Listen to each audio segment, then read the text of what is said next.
de prendre une autre intervention, je vais juste vous lire la une de Charlie Hebdo, ce qui va pas être très radiophonique, mais bon. Donc la une de Charlie Hebdo, apparemment d'aujourd'hui, c'est Revenu universel, les feignasses ont leur candidat. Et donc on a un espèce d'ersatz de Renault avec un chien et qui demande 1 euro pour voter Hamon. Des réactions? Je trouve ça extrêmement drôle. J'adore. Ça Je pense rappelle la campagne suisse contre la votation. exactement. Les Suisses ont fait la même chose et la critique, on va dire majoritaire que l'on a contre le revenu de base, c'est celle-là. Donc faut vraiment la prendre en compte et l'adresser directement.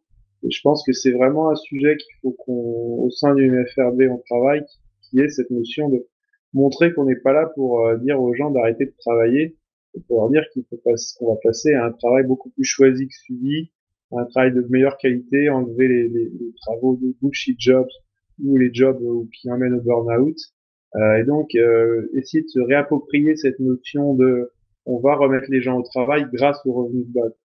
Je pense que si on veut s'opposer à ça, on va dans un mur et on n'y arrivera jamais. Et il faut au contraire se la mettre dans la poche parce que cette idée du travail issu d'un revenu minimum, elle est extrêmement puissante et quand on l'explique aux gens, ils sont plutôt d'accord en disant qu'on va supprimer les trappes à inactivité, les trappes à bas salaire, on va ramener les gens vers des activités plus créatrices ou prendre plus de risques pour créer leur propre activité. Ça, ils adhèrent beaucoup plus. Donc, je pense qu'il faut qu'on intègre la critique et qu'on se l'approprie pour qu'elle devienne une force plutôt qu'un boulet où finalement on est dans le camp des feignasses comme ils disent, ou dans le camp de ceux qui veulent pas travailler. On peut pas être considéré comme des gens qui sont des défenseurs de l'assistanat, puisque là ce sera juste impossible à faire. Ben moi, de toute façon, je défends exactement le contraire. C'est-à-dire quand je dis que le revenu de base c'est le meilleur moyen d'aller vers le plein emploi, que je dis que justement le fait de solvabiliser les ménages les moins bien, les plus démunis, ça crée de l'emploi. Et que je dis que le revenu de base c'est les épinards, mais que les gens vont continuer à vouloir travailler pour mettre du beurre dedans.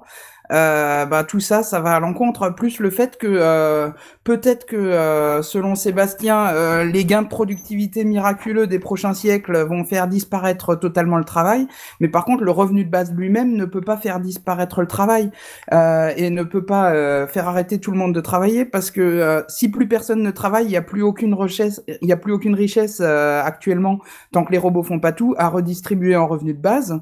Et du coup, le montant du revenu de base, tout comme moi je veux le faire monter jusqu'à ce que on ait le plein emploi, si plus personne ne bosse, il va mécaniquement descendre parce qu'on n'aura plus rien pour l'alimenter jusqu'à ce que les gens se remettent à bosser.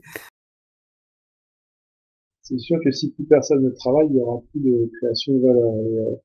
Et la fin du travail par les robots, c'est la douce utopie traîne. On sait très bien que ce sera pas le cas puisqu'il y aura toujours des activités humaines.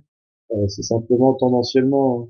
C'était déjà le cas au 19e. Hein. Les gens étaient, les économistes en particulier, réfléchissaient déjà à l'arrivée à un état stable de l'économie où finalement on avait exploité tous les gains de productivité possibles et on arrivait à un état de stabilité idéal où on avait plus de croissance. Je pense qu'on en est encore très loin parce que l'inventivité humaine est extrêmement forte et il y a encore plein de choses à développer pour avant d'arriver au bout de ce sujet.